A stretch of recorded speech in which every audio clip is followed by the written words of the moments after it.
on utilise les outils actuels du capitalisme, c'est-à-dire les mêmes manières de faire, c'est-à-dire globalement inciter les gens à consommer des produits dont ils n'ont pas besoin, sauf que les produits sont un peu mieux. Alors, on vous dit quand même d'acheter plein de t-shirts et d'acheter plein de cosmétiques et d'acheter, je sais pas, plein de trucs dont vous n'avez pas besoin, mais cette fois, genre, ben, c'est des trottinettes électriques, c'est un t-shirt en coton bio, c'est quelque chose qui est mieux produit, etc. Et c'est mieux, hein. C'est mieux qu'avant. C'est mieux qu'on vous incite à acheter des t-shirts en coton bio plutôt que des t-shirts en coton conventionnel. Sauf que, je ne sais pas si vous avez déjà fait un exercice qui s'appelle la fresque du climat, ou si vous êtes assez familier avec qu'est-ce que c'est les conclusions du rapport des GIEC. Globalement, il faut qu'on divise par 10 nos émissions carbone pour maintenir l'augmentation de la température sous les 1,5 degrés, sachant qu'au-dessus des 1,5 degrés, c'est pas juste il fera 1 degré de plus dehors, c'est vraiment, en fait, on libère des processus en chaîne qui vont encore plus faire augmenter la température de la planète et vraiment rendre la planète invivable sur une bonne partie de sa surface. Donc vraiment mettre en danger la vie de milliards d'êtres humains. Donc si on doit diviser par 10 nos émissions de gaz à effet de serre, ce n'est pas suffisant de consommer comme on consomme actuellement, mais en coton bio, mais en éco-conçu, mais en plus local. Ce n'est pas suffisant en fait. Il y a vraiment un truc où genre la production et la consommation mondiale doivent être divisées par 10. Donc une fois qu'on a compris ça en tant que marque éco-responsable, on se rend compte en fait, on ne peut pas être éco-responsable et inciter à la consommation. Que c'est quelque chose qui est fondamentalement incompatible. Mais du coup, je vais vous raconter un peu comment j'en suis arrivée là, à cette conclusion, et comment je fais moi, pour que ma boîte vive tout en n'incitant pas à se consommer. Donc, voilà. Donc moi, je vous raconte quel est mon cheminement sur mon entreprise. Ça ne veut pas dire que ça s'applique à toutes les entreprises. Enfin, c'est un exemple et il y en a plein d'autres. Il y a Enercop. Enfin, il y a pas mal d'exemples de gens qui arrivent à faire des structures viables et prospères sans inciter à consommer et en proposant des produits meilleurs que ceux du marché. Donc, déjà, au début, quand Loom a été lancé, on n'avait ni ces convictions, on n'avait ni cette conscience en fait de l'urgence climatique, ni les moyens de nos convictions. À la base, Loom, ça a été lancé au sein de Merci Alfred, qui est une newsletter parisienne de bon plan qui appartient à My Little Paris. Ça a été lancé par mon associé, qui avait juste détecté quelque chose, c'est-à-dire qu'il trouvait que tous les vêtements qu'il achetait étaient de mauvaise qualité, donc il s'est dit, bah, il y a un business à monter, à faire des vêtements qui durent longtemps, juste parce qu'il n'y en a pas assez sur le marché. Et donc, moi, je l'ai rejoint en cours de route. Donc, au tout début, voilà, Loom, c'était un mini projet incubé chez Merci Alfred. Guillaume se dit juste, ah ben, on va faire des vêtements qui durent longtemps parce qu'il y a un business à faire là-dessus. Et il lance ça dans la communauté Merci Alfred. Et c'est au fur et à mesure qu'on creuse, en fait, qu'on essaie de comprendre comment les vêtements durent longtemps, pourquoi les vêtements sont de mauvaise qualité aujourd'hui, etc., qu'on se rend compte des problèmes éthiques et écologiques de l'industrie textile. Donc, c'est au fur et à mesure qu'on développe notre entreprise qu'on développe nos convictions militantes. Mais au début, on n'a pas fait de pub. Enfin, dès le début, on n'a jamais été trop agressif en mode pub et incitation à consommer. Ce qui a lancé Loom, en fait, c'est une infographie qui s'appelle Ce t-shirt a une histoire de ouf, qui en fait est une petite BD qui raconte en fait globalement tous les problèmes de l'industrie textile qu'on avait compris. Et cette BD, donc, alors, elle a été bien relayée par Merci Alfred, qui était en fait notre maison mère. Donc, dans un sens, c'est de la publicité, etc. Mais si vous voulez, c'était de l'argent qui était mis sur un contenu. C'était pas de l'argent qui était mis sur une pub qui dit regardez, achetez de produits. C'était de l'argent qui était mis sur de l'information, qui disait aux gens voilà comment marche l'industrie textile. Et au fait, et nous, on est loup, mais on va essayer de faire autrement.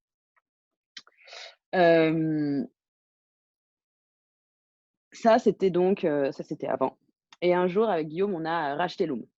On a sorti Loom de Merci Alfred parce que Merci Alfred appartient à My Little Paris, qui appartenait lui-même à une plus grosse boîte, qui s'est fait racheter par un grand groupe média qui n'avait pas d'intérêt à être chez nous, à nous avoir dans son portefeuille. Et nous, on se rendait bien compte que nos convictions allaient de plus en plus à l'encontre en fait de la manière de penser des grosses entreprises. Enfin, on était vraiment notre slogan c'était moins mais mieux, c'est acheter moins mais mieux, etc. Et c'est pas, ouais, c'est pas un slogan très répandu quoi dans les grosses entreprises.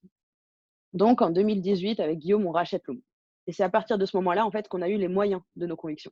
À partir du moment où on était indépendant financièrement, on a pu en fait prendre des décisions bold, quoi, enfin assez radicales, qui nous permettent de penser notre entreprise en dehors du paradigme de l'incitation à la consommation, en dehors du paradigme de la croissance infinie. Donc ça, je pense que c'est hyper important parce que donc ce moment-là, il a été marqué par un article qu'on a écrit qui s'appelle Pourquoi H&M se moque bien de nous, qui est globalement un article qui prend point par point la communication et les actions d'H&M envers le durable et démontre en quoi c'est du greenwashing. Ce qui se fait pas trop en fait, hein. Enfin, même les marques engagées et tout, dans le milieu, ça se fait pas trop de pointer quelqu'un et de dénoncer ce qui va pas bien. Vous pouvez regarder, c'est assez radical en fait. Ça, c'est vraiment plutôt une position d'ONG ou de structure militante. Et nous, en fait, et ça se fait pas trop parce qu'en fait, la plupart des entreprises sont dans des écosystèmes financiers qui les empêchent de dire des choses comme ça. Enfin, si vous appartenez à un gros groupe et qui dépend d'une manière ou d'une autre de la pub et du financement de marques comme H&M, vous n'avez pas la liberté de dire quelque chose comme ça. Si vous êtes un média, très compliqué de faire un article qui reprend point par point le greenwashing d'H&M parce que très certainement, c'est aussi un annonceur de votre média. Donc c'est cette indépendance financière qui nous permet de prendre des décisions assez radicales qui est le greenwashing d'H&M en fait est insupportable, c'est important de le dénoncer à tout le monde. Donc ça, c'est ce qui marque un peu le début de notre posture de marque, de notre posture militante en tant que marque. La deuxième étape, c'est quand donc avec Guillaume, on reprend la marque et à partir de ce moment-là, on remet à plat tous les fondements et on se dit qu'on va penser long terme plutôt que court terme. Et il y a quelque chose qui est clair quand on essaye d'inciter les gens à consommer, c'est qu'on pense court terme. Enfin, vraiment, genre, en fait, vous avez de l'énergie, vous avez du temps, vous avez de l'argent, vous pouvez le mettre sur 2 choses. Soit faire court terme, de la publicité, des codes promo, etc. Et là, vous allez générer des ventes et des clients à court terme. Soit vous le mettez sur faire de votre produit le meilleur produit. Dans mon cas, c'est faire des vêtements qui durent vraiment longtemps, qui soient bien taillés, où les matières sont les plus éco-responsables possibles, qui soient produits le plus localement possible, etc. Donc en fait, vous avez un temps limité, une énergie limitée. Le plus tentant, c'est de le mettre dans des choses qui incitent à la consommation. Mais le mieux pour votre business et le mieux pour la planète, c'est de faire c'est de faire un très bon produit et de faire un produit dont les gens ont besoin, quoi. Un produit qui soit meilleur que les autres, un produit qui soit plus éco-responsable et plus éthique que les autres, et faire un produit qui corresponde vraiment aux besoins des gens, et pas aux besoins des gens dans le sens, ils ont besoin de AirPods, aux besoins des gens dans le sens, dans cette nouvelle société qu'on doit créer, qui est une société sobre, low-tech et composée d'écosystèmes locaux. Ça a été vraiment une réflexion qu'on s'est fait avec Guillaume quand on a pris la boîte. On s'est dit, il faut travailler, il faut avoir une vision long terme sur ce sur quoi on veut travailler. Donc on reprend la boîte et en fait, on met en place ça, c'est cette manière de penser long terme et voilà, peu à peu, on repositionne la marque, on la reprend, on reprend nos produits, on améliore la qualité, on fait le tri dans nos fournisseurs, on élimine ceux qui nous ont vraiment fait des mauvais produits, on remet en place des process parce que voilà, le fait qu'on prenne la marque, on se concentre essentiellement sur faire un meilleur produit que ce qu'on faisait actuellement. Et en fait, ça marche plutôt bien. Donc, on a un succès économique qui accompagne de ça. Enfin, il y a une corrélation directe entre faire un bon produit et des clients satisfaits, quoi. Globalement, ils le savent, quoi. Ils se rendent compte que que c'est de la bonne qualité. Donc, il y a un bouche à oreille qui se fait, etc. Donc, notre marque croît et on arrive à un moment où on a un problème de trésorerie. C'est-à-dire, on n'a pas assez d'argent pour acheter les stocks suffisants pour accompagner notre croissance. Globalement, il y a 100 personnes qui veulent des t-shirts chez nous et on a de quoi acheter, on a des sous sur notre compte seulement pour en acheter 30. Donc, il faut qu'on trouve du cash, quoi. Généralement, dans ces cas-là, on fait un emprunt à la banque. Nous, on est une jeune boîte qui vend sur Internet des vêtements. Il n'y a aucune banque qui nous prête. Donc, on se dit, si personne ne peut nous faire de prêt, on va faire une levée de fonds. Levée de fonds traditionnelle, c'est auprès des fonds d'investissement et de business angels. Et là, globalement, quand vous allez chercher de l'argent chez les acteurs traditionnels de l'investissement, eux, ce qu'ils veulent, c'est, ils jouent au loto. Enfin, ce qu'ils veulent, c'est gagner au loto avec vous. Ils veulent mettre 1 euro chez vous et récupérer 10 euros dans 4 ans. Donc, ça veut dire qu'ils veulent que votre boîte grossisse 10 fois en 4 ans. Donc, nous, quand on comprend comment marche cet écosystème, on écrit un article qui s'appelle « Pourquoi nous ne serons jamais une startup ?» Parce que cette manière de penser, cette manière de voir sa croissance extrêmement rapidement, de faire x10 en 4 ans, c'est ça la startup en fait. Hein. C'est quelque chose qui change d'échelle très rapidement. Et donc, on écrit un article en expliquant pourquoi cette obsession pour l'hypercroissance est délétère, à la fois pour la qualité des produits que vous allez faire, à la fois pour l'environnement et à la fois même pour, même pour les humains, quoi. Pour vous, pour les gens qui travaillent avec vous et vraiment ce truc de croître beaucoup et rapidement, c'est délétère, quoi. Et donc on dit: «Voilà, on ne veut pas de cette hypercroissance. Le seul moyen pour nous de continuer à vivre, c'est d'être financés par des gens, qui sont d'accord avec notre vision». Et donc là, on fait une levée de fonds participative auprès de l'ITA.co, et c'est-à-dire, en gros, on permet à nos clients de devenir actionnaires chez nous. Et donc ça marche bien, et donc maintenant on a 600 de nos clients qui sont actionnaires. Et en fait, là encore, c'était assez intéressant parce que notre communication, c'est de dire: on ne veut pas inciter à consommer, on ne veut pas hyper croître. Et c'est cette communication qui nous permet de rassembler en fait une communauté autour de nous, qui se reconnaît en fait dans ce discours-là. Donc paradoxalement, notre levier de croissance, c'est le fait de dire qu'on ne veut pas d'hypercroissance. Parce qu'en fait, moi je l'explique, moi, je sais pas exactement ce qui se passe dans la tête des gens et tout, mais je pense qu'on est beaucoup en fait à avoir conscience que ce modèle de croissance, il est obsolète, mais vraiment il est obsolète dès maintenant. Mais ça se retrouve pas en fait dans le monde des entreprises et dans le monde des marques. Il y a vraiment j'ai l'impression qu'il y a un blocage qu'il y a entre ces 2 mondes qui sont pas perméables, quoi. Tout le monde, enfin, beaucoup de monde a un peu conscience de ce qui se passe, mais très peu de marques engagées arrivent à communiquer sur ce sujet-là, sauf en fait les coopératives.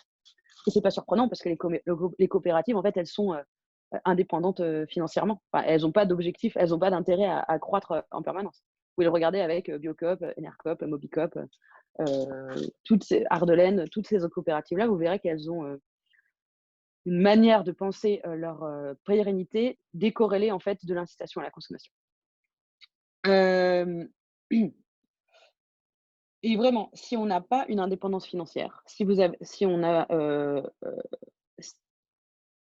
si on a, à son capital des investisseurs classiques, jamais ils ne vous laisseront faire ça. Jamais ils ne vous laisseront rater des ventes. Jamais ils vous laisseront, renoncer à inciter à la consommation pour des simples raisons, éthiques. Parce que en fait, dans ce monde-là, l'écologie et tout ça, c'est OK si c'est un argument marketing, en fait. Heu, voilà, c'est ça. Les gens sont OK pour faire des produits en coton bio à partir du moment où c'est un argument de vente. Mais genre, si vous leur dites: «Ben, je vais pas mettre de prix en 99 parce que je vais pas inviter, les gens à inciter les gens à consommer», vraiment les gens vous regardent: «Mais quoi?» Enfin, c'est pas du tout ce discours-là, pour le coup, il est vraiment pas perméable dans le monde, des investisseurs. Enfin, peut-être que ça commence à aller, enfin moi j'ai pas rencontré encore, ce monde-là. Et en fait, au fur et à mesure donc que notre marque évolue, notre cheminement de pensée aussi, il évolue. Et nous, la chose particulière qu'on a, c'est qu'à chaque fois qu'on comprend quelque chose, on écrit un article qu'on veut le plus, détaillé, enfin en tout cas compréhensible, enfin comment dire? Rigoureux possible, et à la fois le plus, accessible possible. Donc ça, c'était le cas pour, l'article qui explique pourquoi on ne veut pas, faire de l'hypercroissance.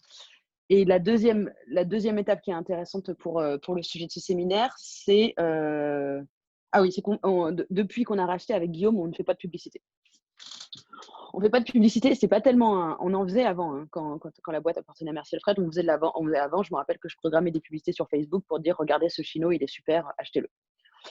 Donc quand on a repris la boîte, au début, on faisait pas de pub tout simplement parce qu'on n'avait pas d'argent. Enfin, on avait, mis chacun un peu d'argent, dans les caisses de la boîte, et en fait, on n'avait pas de thunes à mettre, sur Facebook. Donc ça, c'était la première raison.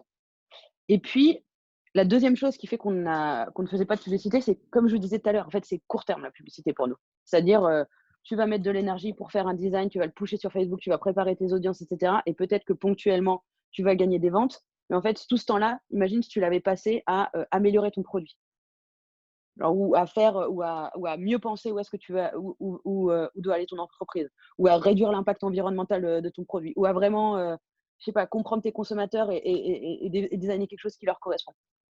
Pour moi, encore une fois, la pub, c'est penser court terme, et c'est penser et dépenser de l'énergie dans du court terme, alors que, ben, ces éléments-là, si tu les enfin, c'est pas ça qui fait la différence, sur le long terme, quoi. Sur le long terme, c'est, nous, dans notre cas, c'est genre, ben, toute l'énergie qu'on a mise à faire des vêtements qui durent longtemps, qui fait qu'aujourd'hui, on a vraiment des vêtements de très bonne qualité et au très bon rapport qualité-prix, alors qu'on est une boîte, qui existe, depuis 3 ans, quoi. Donc au début, donc 2e chose pour laquelle on faisait pas de pub, donc bah, et parce qu'on voilà, on voulait mettre, de l'énergie dans des choses qui durent longtemps. Et donc par contre, on fait quand même de la communication, et c'est-à-dire on écrit des articles sur des sujets de fond. Et ça nous semblait vraiment, en cohérence avec qui on était, dans le sens où quand tu écris un article, déjà, toi, tu grandis intellectuellement. Toi, tu comprends des choses. Ça a été le cas hein, sur le truc, quand on a dit qu'on ne voulait pas être une start-up. Enfin, c'est en écrivant l'article qu'on a compris ce qui se passait. Et comme on l'a vulgarisé, en fait, les gens adhèrent aussi à notre projet. Donc, c'est déjà pas une perte de temps parce qu'intellectuellement, tu grandis. Et en vrai, il faut comprendre le monde pour faire une marque ou un produit qui soit compatible. Ça peut pas être juste j'ai une bonne idée et je le plaque, quoi. Il faut comprendre le monde, il faut comprendre ses problématiques, les enjeux écologiques et sociaux qui nous animent aujourd'hui. Et il faut aussi comprendre comment on insère dans ce monde, avec toutes ces complexités, quelque chose qui trouve aussi son marché. Parce qu'en fait, si vous montez une entreprise, et j'ai l'impression, et ça marche aussi sur les autres, pour tout ce qui est haute forme, association, etc. Si vous montez un service, si vous montez une entreprise, il faut qu'elle serve à quelqu'un, il faut qu'elle parle à quelqu'un. Même si vous montez une asso, il faut que ça aide vraiment quelqu'un, pas juste que ça corresponde à l'idée que vous vous faites de ce qu'il faut faire dans le monde. Donc, écrire des articles, ça permet donc de mieux comprendre le monde et de mieux se positionner. Et ça, c'est hyper important pour créer un lien avec une communauté. L'autre truc intéressant des articles, c'est ce qu'on appelle du evergreen content. Chez nous, c'est du evergreen content. On n'écrit pas des articles sur l'actualité. Vraiment, on a écrit un article qui creuse de fond en comble pourquoi c'est une aberration de ne pas faire de coton bio. Et c'est pas un truc qui sera obsolète, quoi. C'est vraiment genre dans 5 ans, vous retombez vous cherchez pourquoi le coton bio sur Google et vous trouvez notre article, vous le relisez, il sera encore d'actualité. Donc ça, c'est quelque chose que j'ai appris avec quelqu'un de chez Make Sense, qui est Hélène Binet, avec qui je travaillais avant à la Ruche Kiwi. Ça s'appelle Evergreen Content. C'est d'ailleurs nous, cette manière de faire, notre manière de communiquer, on essaie de faire des contenus, des articles, des BD, des vidéos qui sont encore d'actualité dans 2, 4, 5, 10 ans. Parce que, encore une fois, on veut mettre notre énergie sur des choses qui portent sur le long terme, quoi. Et la dernière chose qui fait qu'on a arrêté de faire de la pub, c'est que c'est trop chiant. Je sais pas si vous avez déjà essayé de faire de la pub sur Facebook, mais setuper des audiences, la tâche en elle-même est vraiment inintéressante et ouais, te fait pas grandir, quoi. T'apprends pas grand-chose. Alors, ça veut pas dire du tout qu'on ne fera jamais de pub, c'est juste que pour l'instant, on n'en a pas besoin. Et si un jour on doit faire de la pub ou refaire de la pub, ça sera plus jamais acheter notre produit. Ça sera, voilà ce qui se passe dans l'industrie de la mode. Enfin, ça sera plutôt sponsoriser nos contenus, en fait. Sponsoriser ces idées qu'on a produites et qui nous semblent importantes à répandre. Et du coup, ça veut dire que indirectement, bien sûr que je veux que ça me bénéficie. Je fais quand même de la pub. Mais l'idée, c'est pas, je vais forcer les gens à acheter quelque chose dont ils n'ont pas besoin. C'est plutôt, je vais par mon éthique, par ma cohérence, par les contenus que je produis, créer en fait une marque qui soit cohérente et militante, de telle façon que le jour où les gens auront besoin d'acheter un t-shirt, eh ben c'est chez Loom qu'ils iront parce qu'on aura créé cette connivence, parce qu'on sera d'accord sur quel monde on veut, quoi. Donc encore une fois, c'est une stratégie très long terme. Voilà. Ça, c'était sur pourquoi on a renoncé à la pub. Monica qui disait le nouveau modèle économique qui propose l'entrepreneuriat social environnemental est super bien pour la consommation consciente et qui peut s'adapter même pour un intrapreneuriat. Du coup, c'était intéressant de voir cette vision, elle est valable aussi pour l'intrapreneuriat, quoi.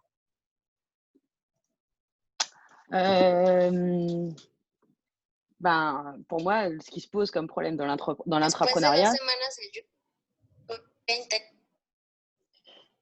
pour moi, le problème qui se pose dans l'intrapreneuriat, c'est comme être une entreprise avec des investisseurs. C'est-à-dire qu'il y a quelqu'un à qui on doit rendre des comptes. Donc, c'est-à-dire, est-ce que l'entreprise qui vous entoure, elle est d'accord avec une vision qui ne place pas la croissance au centre de ses objectifs, qui ne place pas le fait de faire plus d'argent au sein de ses objectifs. Et moi, j'ai l'impression qu'il y a quand même pas mal de tout ce qui est entrepreneuriat écolo et tout dans les boîtes, qui est une manière en fait qui est une manière de ne pas remettre en question le modèle actuel et plus de verdir un peu son image, quoi. Donc j'aimerais, hein, mais j'aimerais j'aimerais bien voir des exemples d'intrapreneuriat où vraiment, si c'est juste pour foutre des poubelles de tri à la cantine, ça ne marche pas. Mais ce que je veux dire, il y a en fait là actuellement, ce dont on a besoin, c'est une remise en cause du modèle économique de toutes les entreprises et surtout des grosses. Donc voilà. Oui, c'est compliqué pour d'avoir le un moral. impact systémique en étant dans une entreprise qui a déjà Non, mais en ses fait, engagements. genre H&M, c'est un super exemple. H&M, ils ont vraiment une grosse équipe qui est dédiée à la RSE. Et vraiment, franchement, ils font pas n'importe quoi. Enfin, c'est les premiers acheteurs de coton bio. Enfin, en tout cas, sur tout ce qui est éco-conception, H&M, ils sont à donf. Et vraiment, je pense que dans 5 ans, ils seront en avance sur tout le monde. Pour l'instant, ils sont en retard et tout, mais en fait, le problème de l'industrie textile, effectivement, c'est le fait qu'on utilise du coton conventionnel et le fait qu'on exploite des gamines à l'autre bout du monde, c'est un problème. Mais le gros problème de l'industrie textile, c'est la surproduction et l'incitation à la consommation. Et là-dessus, jamais ils joueront, en fait. Donc, en fait, à partir du moment où vous avez un poste RSE ou un truc intrapreneurial qui ne peut pas jouer en fait sur le cœur même du business, si votre cœur même de votre business, c'est d'aller produire des choses dont les gens n'ont pas besoin, si votre cœur même du business, il n'est pas compatible avec le fait qu'on doit diviser mondialement la production et la consommation de biens par 10 pour avoir une chance de rester en dessous des 1,5 degrés, ben alors vous êtes un token de greenwashing pour votre entreprise. C'est terrible à dire, hein, mais vraiment, genre, si on joue pas sur le modèle de croissance et d'hyperconsommation et d'incitation à la consommation, si notre énergie, elle ne va pas vers une société sobre, c'est inutile. Enfin, c'est inutile, c'est une goutte d'eau, quoi, par rapport aux efforts drastiques qu'il faut faire maintenant pour avoir une chance pour le futur. Je reprends du coup. Alors, soit tu reprends, soit tu prends une question de Julia. Écoute, c'est à ta guise parce que Julia demande ce que tu penses du Ouais. modèle basé sur la location. Je vais continuer du coup juste le truc de Loom et ensuite je prends vos questions. Parce que sur la location, c'est intéressant. Je voulais en parler d'ailleurs. Donc, j'en étais au fait. Donc, ça, c'était pour ça pour toutes les raisons qu'on a dit auparavant, on ne fait plus de pub. L'autre milestone qui est arrivé, c'est quand on a compris ce que c'était les dark patterns. En fait, une manière assez forte d'inciter les gens à consommer, c'est de jouer sur leur biais cognitif.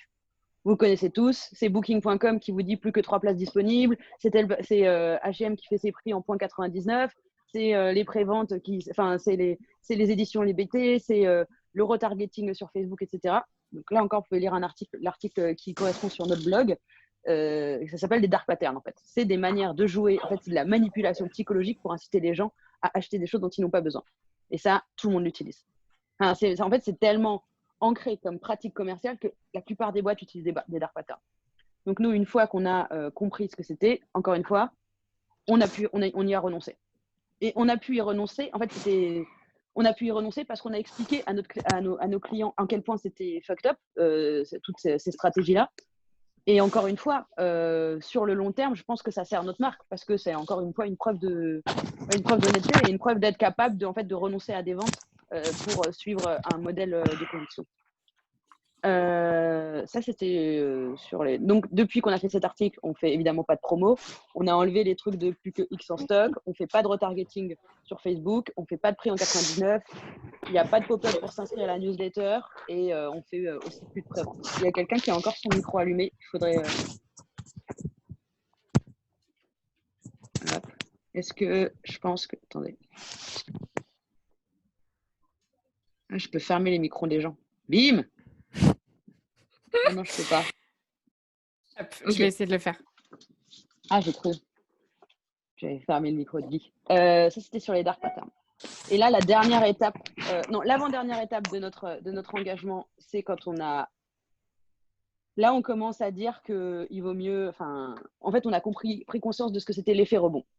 Donc, si vous ne voyez pas ce que c'est l'effet rebond, c'est quand vous arrivez chez Monoprix, vous voyez qu'il y a un t-shirt en coton bio et vous dire putain, trop bien, c'est en coton bio, c'est bon pour la planète, je vais en prendre 2 au lieu d'1. Et en fait, c'est hyper puissant. C'est vraiment, en fait, c'est le pire effet on dirait que c'est une toute petite chose, mais en fait, c'est hyper puissant. Je vais vous donner un exemple. En fait, ça se théorise plutôt comme à partir du moment où on arrive à développer un produit ou un service qui consomme moins de ressources, on va consommer d'autant plus de produits qu'il y a de ressources disponibles. Exemple, si vous deviez vous rappeler quand il n'y avait pas la 5G, etc., et que c'était la DSL, bah, vous consommiez en fait, genre, je sais pas combien de mégaoctets par jour, mais c'était ridicule. Et donc, en fait, vous vous rendez compte qu'on a adapté notre consommation. On a adapté notre consommation, en fait, à nos niveaux de production, quoi. C'est-à-dire que plus Internet est efficace, plus on en consomme. Et ben, c'est exactement la même chose sur tout ce qui est éco-conception.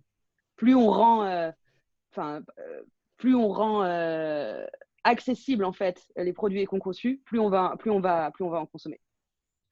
Et ça, c'est un effet hyper fort, très bien théorisé en fait par les scientifiques, qui justement explique pourquoi le développement durable est un non fallacieux. Pourquoi la croissance verte est un non fallacieux. Il y a vraiment quelqu'un qui parle en même temps.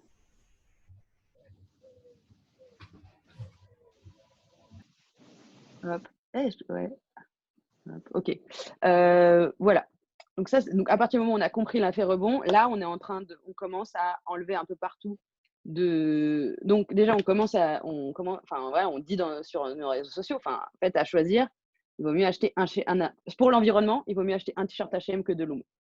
Vraiment, alors il vaut mieux ne rien acheter qu'acheter Loom parce que le pire produit le produit le plus écolo, c'est le produit qu'on produit pas quoi.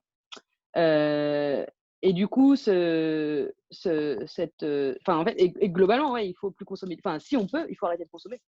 Si on peut, il faut arrêter d'acheter des vêtements. Hein. Vraiment, c'est ça l'urgence, quoi. Donc ça se ressent un petit peu sur notre site où au fur et à mesure, avant on survendait. C'est un truc assez classique hein, dans les marques de mode. Tu survends. Vraiment, tu lis les pages produits des marques de mode et tu as l'impression que vraiment on a inventé le meilleur produit de la terre, quoi. Et nous, donc maintenant, on essaie de se mettre des freins là-dessus et d'essayer de faire des descriptions objectives et de ne vanter que des qualités qu'on a vérifiées sur nos produits. Donc, on n'est pas encore au top, mais normalement, voilà, on essaie au fur et à mesure d'enlever tous ces arguments de survente, quoi, qui en fait, vous font pas acheter un produit parce que vous en avez besoin, mais parce qu'on vous l'a décrit comme tellement super que ça serait quand même dommage de faire une vie sans, quoi. Et là, la dernière étape de notre conviction, c'est quand on a écrit l'article qui s'appelle Pourquoi les entreprises détruisent la planète, qui est aussi décliné en BD et dont vraiment la philosophie, elle découle un peu d'un livre qui a été écrit dans les années 70 qui s'appelle Small is Beautiful, où en fait, on se rend compte que une entreprise éthique, elle doit être petite. Et ça, c'est terrible, hein, parce que c'est l'inverse de ce que nous a montré comme qu'est-ce que c'est le succès des entreprises, qu'est-ce que c'est le succès qu'est-ce que c'est le succès en général. Le succès, c'est être gros. Et une entreprise qui est grosse, elle a plein d'impact, elle peut faire le bien partout, etc. Mais bon, je vous invite à lire ce bouquin parce qu'en fait, c'est très, très bien expliqué. Mais globalement, je reprends la métaphore, c'est-à-dire que si on veut un écosystème résilient, un écosystème riche, c'est pas un gros arbre avec un tronc de 4 km de long qui aspire à tous les autres. Un écosystème résilient, c'est plein d'arbres de taille et d'espèces différentes. Donc, il ne peut pas y avoir un gros arbre au milieu qui bouffe toutes les ressources. Donc, à partir de ce moment-là, nous, on a compris que, en fait, on a une taille maximale à atteindre. On n'a pas vocation à être 1000. Et on n'a pas vocation à conquérir le monde, même si, possiblement, peut-être que nos produits ils pourraient se vendre très bien en Angleterre, aux États-Unis. Mais en fait, ce n'est pas notre vision en fait, de l'entreprise. Notre vision de l'entreprise, c'est qu'il faut qu'il y ait des petites entreprises qui marchent en écosystème et qui rayonnent localement, quoi. Et en fait, il faut arrêter avec les Danone les grosses entreprises sont destructrices, quoi. La taille en soi est destructrice. Bon, après, il y a toujours le contre-exemple de Patagonia, etc. Donc, ça, je suis en train d'écrire un article là-dessus. Donc, limite, ok, Patagonia, on peut faire une exception. Mais globalement, nous, on est arrivé à la conclusion que, à partir d'une certaine taille, on fait plus de mal que de bien. Donc, ça, c'était la conclusion. Ça, ça, c'est là où on en est. C'est là où on en est aujourd'hui, qu'on a décidé qu'on n'allait pas livrer plus loin que là où on livre aujourd'hui, c'est-à-dire la Suisse, la Belgique, la France, quoi. On n'allait pas essayer de gagner absolument tous les marchés. Voilà, on se dit on avait une taille maximale parce qu'on croit pas au monopole, on croit pas à la course à la croissance, on croit aux écosystèmes de petites entreprises. Et après, donc il y a quand même quelque chose. Donc tous ces engagements là, militants qui ont l'air très radicaux et tout, c'est pas anodin si on les prend. C'est effectivement parce que c'est nos valeurs, mais c'est aussi quelque chose qui nous apporte une crédibilité et une clientèle en fait. Enfin vraiment, beaucoup de gens viennent chez nous parce que en fait leur engagement écologique est si puissant que qu'en fait c'est comme ça que maintenant qu'ils choisissent leur marque. Donc en termes de business, c'est aussi une très bonne stratégie ce qu'on fait. Et en fait, c'est aussi une bonne stratégie parce que il n'y a pas grand monde qui fait ça sur le secteur. Il n'y a pas grand monde justement qui communique sur le fait de rester petit, le fait d'être indépendant financièrement, le fait de ne pas inciter à consommer, sur les dark patterns, etc., etc. Donc, c'est aussi, enfin, voilà, c'est aussi quelque chose qui te positionne sur un endroit différent, qui te différencie des autres marques. Euh, et en fait, je crois qu'on fait ça aussi parce que nous, on raisonne en tant que consommateur quand on fait des actions. Et en fait, moi, genre, je déteste qu'une marque me retarget sur Facebook. En fait, si une marque fait ça, mais en fait, je veux plus acheter chez elle. Et je déteste qu'une marque me fasse un pop-in qui me dit abonne-toi à ma newsletter et moins 10%. En fait, c'est juste que à partir du moment où je vois ça, moi, j'ai plus confiance dans cette marque et je n'ai plus envie de l'acheter. Donc, il y a aussi, on applique aussi des recettes qu'on pense être celles qui marchent avec le consommateur de demain. Moi, je pense que le consommateur de demain, je sais pas, il est pas con, quoi. Il arrête de se faire avoir par les 0,99 et tout parce qu'il a été usé. Enfin, ces techniques ont été tellement usées et réusées que c'est trop tard, quoi. Enfin, c'est plus ça qu'on veut, quoi. Pour moi, en tout cas, le consommateur ou la consommatrice à qui j'ai envie de parler, c'est quelqu'un. J'ai envie de parler à son intelligence et à ses valeurs, quoi. Et j'ai envie si elle choisit d'acheter chez nous plutôt que chez une autre marque, c'est parce que ben les produits sont mieux et enfin ça fait plus de bien. Enfin, l'argent sera mieux utilisé de ce côté-là, quoi. Donc il y a quand même un truc. Les conditions nécessaires pour pouvoir avoir cette politique-là, c'est de renoncer à beaucoup de choses qui poussent à la croissance. Qu'est-ce qui pousse à la croissance quand tu es une entreprise? Il y a les investisseurs qui veulent faire beaucoup d'argent. Il y a vivre au-dessus de ses moyens. Enfin, pendant un an avec Guillaume, moi je suis encore, je touche encore à la subvention de Pôle Emploi. Et pendant un an avec Guillaume, on n'a pas embauché de gens, on n'a pas fait de pub, on a vraiment vécu avec le minimum d'argent possible, quoi. La troisième chose, qu'est-ce qui pousse à la croissance? C'est embaucher trop vite. En fait, à partir du moment où on embauche quelqu'un, attends, il y a encore quelqu'un qui parle en même temps. À partir du moment où on embauche quelqu'un, c'est une charge fixe et assez importante qui tombe tous les ans. Donc, il faut embaucher. Moi, je pense qu'il faut embaucher. Hein. Mais en fait, je pense qu'il ne faut jamais tomber dans un cercle où on commence à devoir inciter à la consommation parce qu'on a embauché trop de personnes. Et pour pouvoir, en fait, maintenir ce niveau de vie. Donc, nous, par exemple, on a racheté la boîte en 2018. On a embauché la première personne après notre levée de fonds en 2019. Et là, on est en 2020, on a embauché encore 2 personnes. Donc, on a vraiment pris le temps pour pas, en fait, que nos embauches nous incitent à la croissance et pour pouvoir, au fur et à mesure, ajuster pour devenir rentable au fur et à mesure, quoi. Et la troisième chose qui pousse à la croissance, c'est quand vous avez l'impression qu'il y a plein d'opportunités. Et du coup, vous restez plus focus sur votre projet. Nous, par exemple, il y a pas mal de monde qui nous contacte en disant « Ah, vous voulez pas faire les vêtements de mon entreprise? Je vous achète les trucs en gros, si vous les personnalisez, etc. » Et en fait, on a décidé de ne pas répondre de dire non à ces projets-là. Parce que, en fait, sur le long terme, c'est pas ça qu'on a envie de faire. Sur le long terme, nous, ce qu'on veut, c'est faire des vêtements qui durent longtemps, faire des vêtements produits le plus éthiquement possible, faire des vêtements qui soient le plus respectueux de l'environnement. Notre objectif, c'est pas de vendre plein. C'est pas de vendre plein aux entreprises, quoi. Donc, pour l'instant, ça serait nous faire dévier de notre objectif final. Je voudrais réagir sur un truc, un commentaire qui a été mis sur LinkedIn qui répondait en fait au titre de ce webinaire et qui disait switch to a service, switch product to a service. Ça, c'est genre comment on fait pour pas produire plus. Et ben, au lieu de faire des produits, on fait des services. Bon, il y a plein d'études là-dessus qui montrent que les services, en fait, on a l'impression que c'est pas consommateur de ressources, c'est pas polluant, etc. En fait, c'est faux. Service, c'est souvent s'appuie sur des trucs numériques, sur avec la seconde main, par exemple Vinted, on a l'impression que c'est super, c'est vraiment, on peut faire des achats sans impact carbone. En fait, non, ça s'appuie évidemment sur une plateforme qui a des serveurs, etc. Et ça s'appuie sur des allers-retours de livraison et de colis, etc. qui ont un impact. C'est juste qu'on ne les voit pas directement. C'est juste qu'il n'y a pas des trucs qui s'accumulent dans notre placard, quoi. Donc, l'idée qu'on peut maintenir la croissance en transférant la croissance d'une croissance de production d'objets à une croissance de production de services, ce n'est pas compatible avec les limites de la planète. Et donc, voilà, il y a plein d'études là-dessus qui expliquent ça très bien. Et je vais répondre à la question sur la location. Il y a aussi quelque chose qui est intéressant, c'est que tout le monde rêve en fait qu'il y ait plein de choses qui deviennent, qu'on arrête de passer de la propriété et qu'on passe à une économie partagée. Par exemple, pour la location de vêtements, là pour l'instant, ça ne marche pas. Économiquement, il y a un truc où ça ne marche pas. Là, il y a une boîte qui vient de faire, je ne me rappelle plus comment elle s'appelle, mais la meuf a fait un post Medium où elle explique tout ce par quoi elle est passée pour la location de vêtements, etc., tout ce qu'elle a essayé et tout, théoriquement, en fait, genre, ben, oui, on sait que ça doit être ça, le truc de l'avenir. Et en fait, elle explique opérationnellement tous les freins et tout ce qui fait que vraiment, genre, non seulement il n'y a pas de marché, mais en plus, finalement, il y a énormément de coûts cachés, opérationnels et économiques dans ce système de location de vêtements.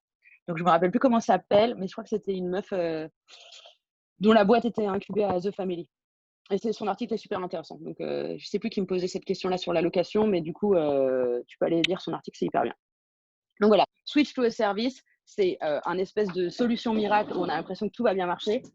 Ce n'est pas plus écolo et il y a plein de fois où, genre, pour l'instant, en tout cas, les consommateurs, enfin, on n'y arrive pas, quoi. Enfin, le marché n'est pas là, quoi. Mon autre conseil sur ce truc de, donc, sur ce truc de vendre sans inciter à consommer, il faut, en fait, moi, je pense que là, enfin, il faut penser ces entreprises comme des PME. Il faut arrêter de penser qu'on va créer des licornes et des grosses boîtes. Ça permet de penser plus petit, ça permet d'envisager une rentabilité, ça permet d'arrêter d'avoir des espèces de folie des grandeurs en disant bah moi je vais trouver le produit qui va sauver le monde. Franchement, il faut penser petit, il faut penser utile, il faut penser local, il faut penser sobre, il faut penser low tech. Vraiment, c'est ce truc-là. Et en fait, franchement, il y a sur plein d'entreprises, si vous demandez est-ce qu'il y a un intérêt à ce que ma boîte soit grosse, vous vous rendrez compte que non. Genre Paul, est-ce qu'il y a intérêt à ce qu'il y ait des Paul? Est-ce qu'il y a intérêt à ce que vraiment il y ait une boulangerie qui franchisse partout? Non, on a intérêt à avoir plein de boulangeries avec chacun une identité différente, quoi. Voilà. Et en fait, quand on a un objectif d'être gros, généralement aussi, c'est qu'on on engage des gros frais. Là, on va développer une grosse appli. Et du coup, on a besoin de faire de la grosse croissance pour couvrir ces gros frais, quoi. Donc, c'est vraiment un système de pensée qui marche pas. Ça ne veut pas dire que pour certains secteurs, ben, écoutez, si vous décidez de faire des trains, là, vous allez devoir atteindre une certaine taille d'entreprise, quoi. Donc, sur certains secteurs, ben, le gros est relatif, quoi. Mais je ne sais pas s'il y a beaucoup de gens qui après pu se lancer dans la construction de trains, là. Voilà. Et voilà, la dernière chose que je voulais vous dire, c'est que les convictions seules ne servent à rien. Il faut être utile, en fait. Il faut faire un produit utile dans le sens à la fois genre qui soit compatible avec cette nouvelle société dont on a besoin, et à la fois qui marche avec les besoins, désirs du consommateur. Donc c'est hyper, c'est un numéro d'équilibriste en fait, cette chose-là. Donc c'est vraiment être à l'intersection entre le business. Vraiment, il faut penser comme les gens du business pensent, hein, c'est-à-dire de quoi a besoin mon consommateur et de l'engagement écologique. De quoi a besoin notre planète, de quoi a besoin notre monde. Et voilà, et je voudrais dire aussi que c'est pas parce qu'on est éthique qu'on doit refuser d'utiliser certains outils. Enfin, nous, on est, je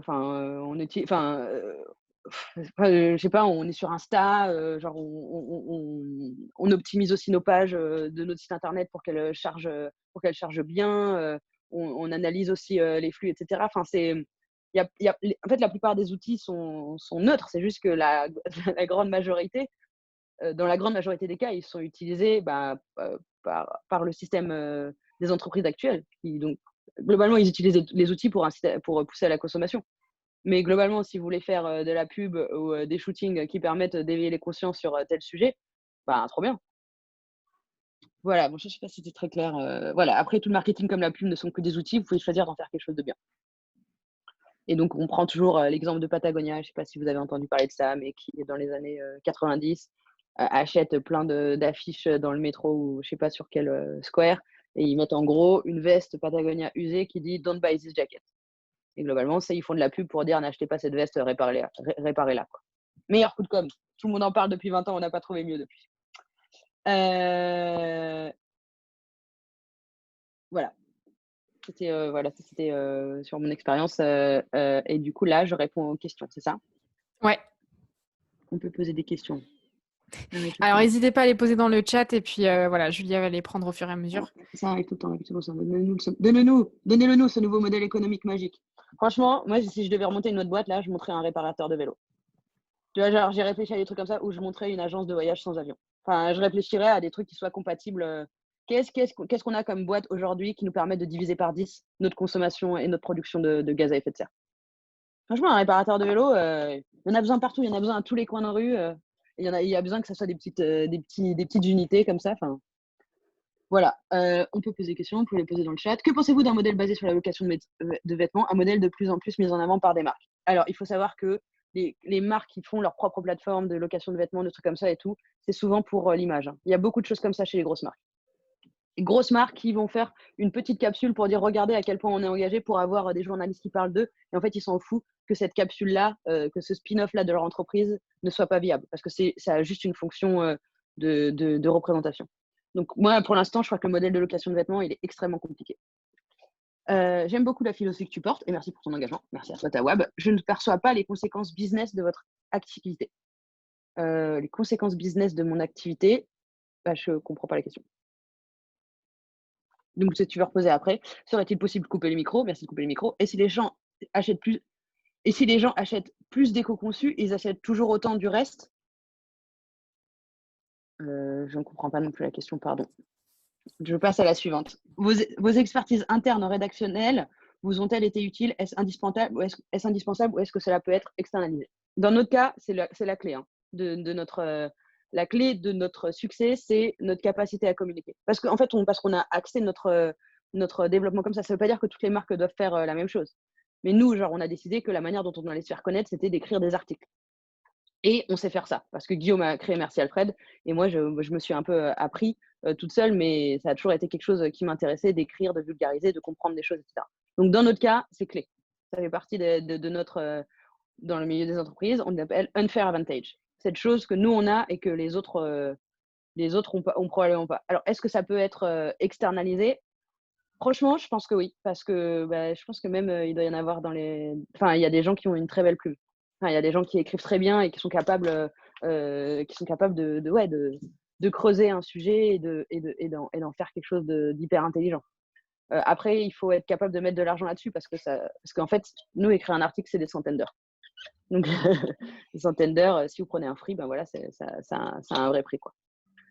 Julia, quelle est ta vision du vêtement recyclé versus vêtement en coton bio? Le vêtement recyclé est ça fait partie de ce mythe qui est l'économie circulaire, où on a l'impression qu'il n'y a aucun déchet, qu'on arrive toujours à refaire un t-shirt neuf avec un t-shirt avec des déchets, et que comme ça, on peut consommer tout ce qu'on veut parce que finalement, on recycle. Donc, c'est complètement fallacieux ce mythe parce qu'effectivement, sur chaque étape, en fait, on consomme de l'énergie et c'est globalement parce qu'on consomme de l'énergie qu'on émet des gaz à effet de serre.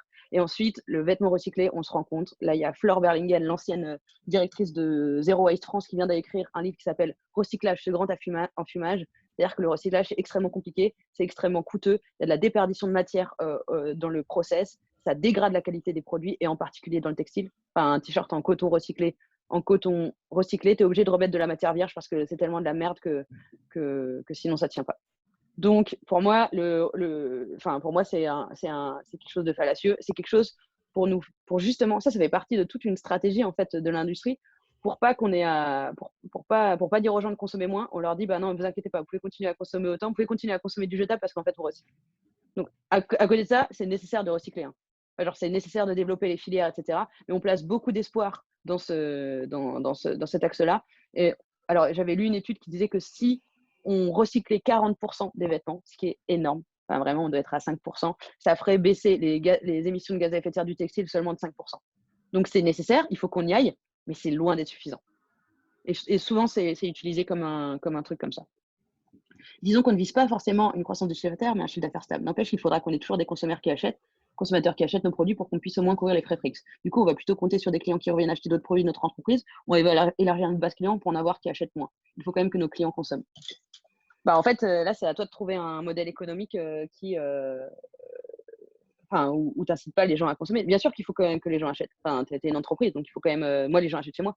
Et il faut quand même que je sois rentable. Donc, en fait, c'est le curseur à placer, genre… à quel moment je suis en train de justifier en train d'inciter les gens à consommer parce que je veux justifier mon entreprise et à quel moment mon entreprise elle répond à un besoin. Moi, dans mon cas, c'est à peu près la même proportion de gens qui reviennent que de nouvelles personnes. Et donc, c'est vrai. Je l'ai muté. D'accord. Donc, je cherche pas à faire l'un ou à faire l'autre. Moi, je suis concentrée sur je fais un bon produit et je communique sur ce que je comprends du secteur. Et du coup, ça dépend de ton business en fait. Si tu fais un truc dans la bouffe, tu vas plutôt compter sur les gens qui reviennent acheter d'autres produits. Si tu vends des frigos, si tu décides de faire un frigo low-tech et tout, tu vas en vendre un par personne. Et bon, ouais, donc voilà quoi. Donc nous, sur les vêtements, c'est plutôt, il y a un peu de réachat, mais nous, ce qu'on espère plutôt, c'est, on espère plutôt être un modèle comme les frigos, quoi. Jean-Guillaume, il a un article sur cette question de et Patagonia, le CEO aurait voulu que l'entreprise reste petite d'ailleurs, c'est vrai. Le secret est donc de rester petit. Est-ce que c'est viable pour que l'entreprise soit pérenne d'après votre expérience? Bah ouais. En vrai, la grosse majorité des entreprises viables, pérennes et utiles à la société, c'est des petites entreprises. C'est des PME en fait. Franchement, les grosses entreprises, c'est juste qu'il y a la valeur qui est disséminée et qui va à un endroit où on va plus. Mais les petites entreprises, elles sont créatrices d'emplois, de valeur, elles sont intégrées dans des écosystèmes locaux. Enfin, franchement, là aujourd'hui, on a plus besoin de gens qui réparent nos vélos que de gens qui mettent de l'eau en bouteille. Tu as 1000 fois plus besoin d'un boulanger en bas de ta rue que Danone, quoi. Enfin, vraiment, c'est genre, c'est vraiment genre sur tous les sujets, quoi. Enfin, en termes d'impact, en termes d'utilité sociale, etc., quoi. Donc oui, en fait, c'est mieux d'être petit. À quoi va ressembler le Loom qui aura atteint sa taille maximale? Je sais pas, là on est 5, moi je suis bien à 5. On est 5, on fait presque 1 million de chiffre d'affaires, mais ma vie est cool, on est tous heureux. Enfin, j'ai du temps pour faire les choses que j'aime, je peux dire ce que je veux. En fait, c'est aussi trop bien de pas se mettre la pression sur la taille parce que, en fait, il y a aussi un truc, genre, si tu veux être très gros, si tu veux grossir vite, en fait, tu te ruines aussi la santé. Nous, moi, mon associé, il a une gamine, donc il part à 16h la chercher à l'école. Enfin, donc on peut pas travailler. Enfin, ça nous va, en fait, ce rythme. Parce qu'à partir du moment où tu es gros et tout, ça, on l'a écrit aussi dans l'article, tu as plein de trucs de merde, tu commences à devoir gérer, tu dois commencer à gérer des gens que tu connais pas, tu as des économies d'échelle, tu as des espèces de lourdeur administrative. Franchement, même sur un terme de bonheur, c'est chiant, les grosses boîtes. C'est chiant. Et pour moi, pour avoir vu des gens qui devaient en gérer, ça les rendait pas heureux, quoi. Location de vêtements, le closet. Peut-être, c'est peut-être ça. Tell Me, je crois qu'ils ont fermé. Tell Me aussi, ils ont fermé. C'est la bibliothèque avec Anaï. Peut-être, t'as raison, c'est peut-être ça, la bibliothèque. Le closet, ça fait 3 ans que ça marche. Ben, si ça marche, le closet, tant mieux. Mais bon, tu liras l'article sur la bibliothèque parce que c'est assez intéressant. Penses-tu que les salaires doivent être plafonnés et est-ce que tous les employés doivent gagner la même chose? Oui, je pense que les salaires doivent être plafonnés. Je pense que c'est la meilleure manière de ne pas être tenté de pousser ton entreprise à la croissance. Donc, nous, on a plafonné les salaires et je crois que c'est, je sais pas quoi, 5 fois, 5 fois ou 3 fois, pas le revenu le plus faible dans l'entreprise parce que comme on est une marque, mais c'est plutôt genre le revenu des couturières qui bossent pour nous. Je me rappelle plus exactement. Donc en fait, c'est nécessaire pour une question de justice sociale, pour une question de justice écologique, etc. Et est-ce que tous les employés doivent gagner la même chose? Nous, on n'a pas fait comme ça. On a fait une grille de salaire, mais on a fait en sorte qu'elle n'ait pas de biais ni sexiste ni racial, dans le sens où on n'a pas fait des salaires. Enfin, c'est une grille de salaire générale. Il n'y a pas une grille de salaire pour les gens qui font le ménage et une grille de salaire pour les gens qui font du marketing, si tu veux. Et donc, ça dépend en fait de ton expertise dans ton secteur et de ton et un peu de ton ancienneté, etc. Donc voilà. Donc nous, on a une grille de salaire transparente et la même pour tout le monde, pour qu'elle soit le plus juste possible et pour qu'elle reproduise pas des inégalités sociales. D'autres idées que des articles ou des infographies pour informer les secteurs sur la réalité pour informer les consommateurs sur la réalité d'un secteur. Des vidéos. Moi, c'est ce que je sais faire, donc c'est comme ça que je fais. Et après, là, en ce moment, il y a une autre chose qui se passe. Si je vous parle aujourd'hui, c'est que maintenant, il y a aussi une partie de notre communication qui est moi qui vais parler. Donc, et ça fait partie, en fait, de notre communication, quoi. Parce qu'à la fin, vous direz, ah, c'est trop bien, Loom. Et si un jour vous avez besoin d'un t-shirt, c'est probable que vous l'achetiez chez moi. Mais si vous n'avez pas besoin, ne l'achetez pas, d'accord? Il faudrait dire notre consommation globale d'émissions, etc.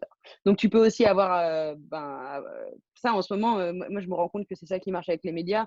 Les médias, ils veulent une personnification des entreprises. Donc, c'est très difficile de ne pas avoir, sauf si tu as prévu de faire une boîte à toute petite échelle, si t'es boulanger, tu n'as pas besoin de faire ça, quoi. Mais sinon, il y a besoin les médias veulent quelqu'un qui parle et qui raconte en fait cette réalité du secteur. Moi, c'est ça que je comprends. Et après, je sais pas. Tu peux faire aussi des actions coup de poing. Enfin, je sais pas. Moi, je m'inspire pas mal du monde militant, en fait. Tu vois, Attaque, quand ils ont été dans les magasins H&M, écrire, tu vois, genre, voilà combien la gamine a gagné pour faire votre t-shirt. Je crois que c'était un super truc coup de poing, quoi. Et pareil, sur la fiche Patagonia, à la fin, c'est des manières de. Mais c'est des techniques de communication et de buzz, hein, globalement. Donc, tu peux regarder tout ce qui. Enfin, qu'est-ce qui se fait dans tous les secteurs et voir s'il y a quelque chose qui s'habille. Tawab, avons-nous besoin de nous habiller? Oui, on a besoin de s'habiller comme on a. Enfin, en fait, on pourrait tous revenir à la toge en lin. Mais moi, je crois pas que. Enfin, pour moi, la sobriété, ce n'est pas revenir au Moyen-Âge.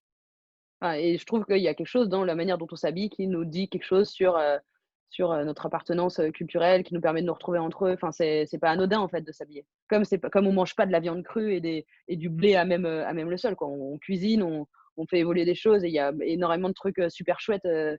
Enfin, on est un être culturel quand même, quoi.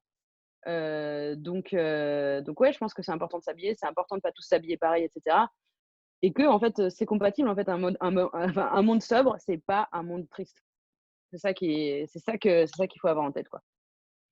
Une location de sans achat de stock est intéressante, mais oui, les coûts de ce business sont compliqués. Merci beaucoup, ton parcours et ton évolution, c'est très inspirant. Merci. Il me semble que Pania commence aussi à réparer ses propres vêtements. Oui, ça fait longtemps qu'ils le font, ça. Les entreprises à impact méritent de se professionnaliser et de détourner les outils du capitalisme. Je suis tout à fait d'accord avec ça. Merci Julia de tout ton partage d'expérience. Avez-vous des études d'impact, par exemple, pour vérifier l'impact des outils utilisés que tu cites, tels que Insta ou autres? Non. Ça, en fait, quand tu passes du temps, enfin, pour l'instant, nous, ça marche, en fait. Et on voit que ça marche, et on voit, et quand on sent qu'il y a un truc qui est pourri, on le fait pas. Et des fois, il y a des choses qu'on a fait qui marchent pas, on arrête de les faire, mais on passe pas du temps à trop analyser. Quoique là, on est en train de, enfin, je peux pas te dire l'étude d'impact. En fait, c'est juste que on fait pas de pub. Donc, toute notre croissance, elle est organique. Donc, qu'est-ce qui vient du bouche à oreille? Qu'est-ce qui vient de nos articles? Qu'est-ce qui vient des médias, etc. En fait, c'est sans doute un mélange de tout ça. Parce qu'en fait, je sais pas si tu connais ce chiffre, c'est que genre, il faut que tu aies entendu 3 fois parler d'une chose pour t'en souvenir. Donc très certainement, c'est des gens qui ont entendu parler de nous au webinaire MedSense et qui ont lu un article et qui ont entendu parler à un autre endroit. À partir de ce moment-là, bah, ils connaissent Loom. Donc c'est une imbrication en fait de tous ces facteurs-là. En gros, vous produisez pour combien de personnes? Êtes-vous rentable aujourd'hui? Est-ce que votre entreprise n'est pas finalement un média engagé? On produit pour combien de personnes? On produit environ, tu vois, 10 000 t-shirts par an, pour te donner une idée. Donc, je sais pas, 10 000 personnes, je pense. Je dirais un truc comme ça. Êtes-vous rentable aujourd'hui? Bah, on n'est plus rentable parce qu'on vient d'embaucher deux personnes, mais on espère l'être à la fin de l'année prochaine. Est-ce que votre entreprise n'est pas finalement un média engagé? Bah, moi, je commence à voir Loom de plus en plus comme ça, c'est-à-dire que la vente de vêtements nous permet de financer la production de contenu militant. C'est trop bien, quoi. Pour les alternatives au plastique encore peu connues, par exemple les shampoings solides ou encore les bivraps, que pensez-vous de faire de la publicité pour justement faire connaître ces nouveaux produits? C'est ma problématique actuelle. J'hésite à faire de la pub car je ne veux pas inciter à la consommation, mais je me rends bien compte que les gens ne connaissent pas ces alternatives. Là, ça me semble un peu différent parce que dans le sens où ça, j'ai l'impression, je trouve ça compliqué de surconsommer du bivrap, tu vois, ou surconsommer du shampoing solide. Enfin, j'ai l'impression que c'est assez fair, quoi. Ton but, c'est de.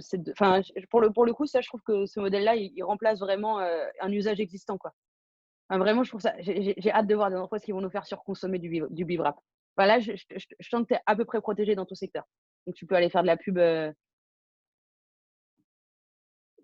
après, là, moi, sur ce truc-là, je pense qu'il y a un truc trop bien à faire sur des petites vidéos do it yourself enfin, tu vois, comment utiliser, comment remplacer ça, etc.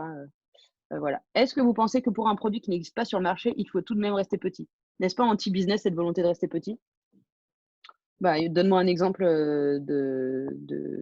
En fait, c'est juste que si le produit n'existe pas sur le marché, enfin, tu vois, genre, moi, il y a plein de gens qui me disent: «Ah non, mais c'est trop bien, vos vêtements, ils sont de meilleure qualité, il faut que ça soit le plus possible vous qui le fassiez, quoi». En fait, moi, je crois que c'est beaucoup plus clé qu'il y ait d'autres gens qui fassent la même chose et qu'on soit un écosystème. C'est comme les épiceries en vrac, tu sais.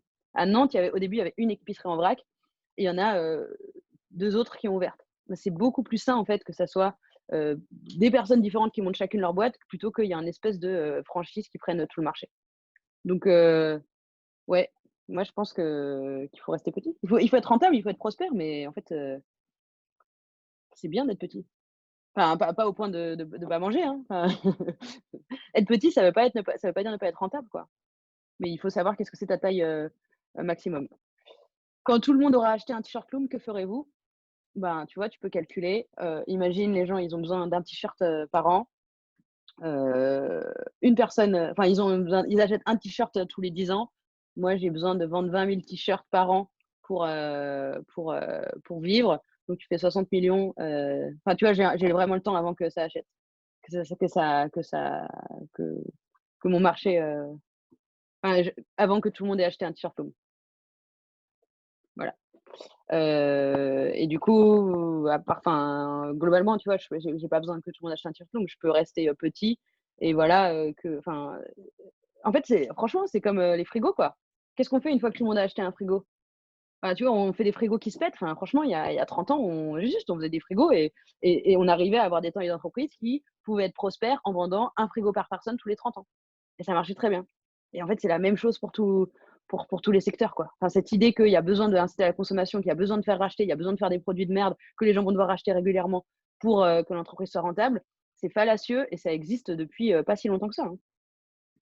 À ceux qui doivent partir. Je suis fan de toi, Julia. Merci. Merci pour ton énergie, tes convictions et ton franc-parler. Merci à toi, Céline Réveillac. Je suis aussi fan de toi. Étude d'impact. Je ne parlais pas d'impact de com, mais d'impact CO2 ou autre. Une newsletter ou un post sur un réseau social a un impact majeur également, comme tu disais en parlant d'avant. Alors, et là, il faut vraiment. Il y a des articles qui ont été publiés sur ce truc. Tu sais, genre, tu envoies un mail, c'est comme si tu faisais 1 km en voiture. Ça a été débunké. En fait, c'est vraiment des trucs approximatifs et faux. Donc là, il y a des articles qui expliquent hyper bien ça. Et tu te rends bien compte. Faire un post sur un réseau social, oui, ça a un coût. Tu vois, ça a un coût énergétique et tout. Mais c'est pas comme prendre une caisse et brûler du pétrole pendant un demi-kilomètre.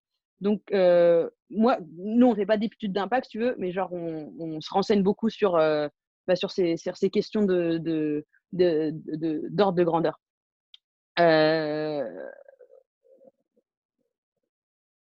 Par exemple, tu vois, ce truc de dire, j'ai planté un arbre et j'ai compensé comme si j'avais fait 4 trajets en avion, on a un peu creusé sur toute la question de la compensation carbone et ses limites, etc.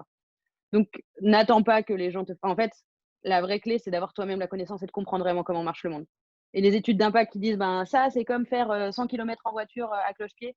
Ou les gens, tu vois, c'est comme les mecs de l'avion qui disent, à partir de X kilomètres, c'est plus intéressant de faire le trajet en avion qu'en voiture. Et t'es là, putain, mais du coup, l'avion, c'est mieux. Sauf que tu fais jamais 15 000 km en voiture. Ou alors, t'as une vie de merde. Mais du coup, voilà. Comme disait en passant de première ne sois pas vieille, mais c'est en réel. Seul se tire de mesure, selon moi, donner une compréhension de là où faire des réductions d'empreintes. Quel est ton avis? Ça, c'est de l'éco-conception pour moi. Et c'est important de le faire, hein, tu vois. Genre, moi, je me dis, là où il y a beaucoup d'impact carbone sur la production d'un t-shirt, c'est la teinture. Donc, je vais essayer de faire moins de teinture, etc. Et c'est bien, je réduis l'impact environnemental. J'améliore l'éco-conception de mes produits. C'est nécessaire de le faire, mais c'est pas suffisant. Enfin, ce qu'il faut vraiment faire, c'est réduire globalement notre consommation, quoi. C'est pas juste faire mieux construire les produits, c'est réduire notre consommation.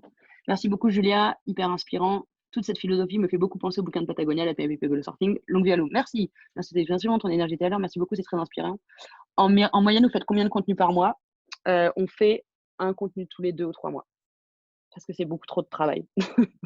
Comme c'est des centaines d'heures, on fait un contenu tous les 2 ou 3 mois. Donc sur notre blog, tu as 10 articles qui se battent en duel. Chez Loom, vous êtes militaire dans vos valeurs communication. Est-ce qu'une marque peut, selon toi, dénoncer sans dénigrer ses concurrents?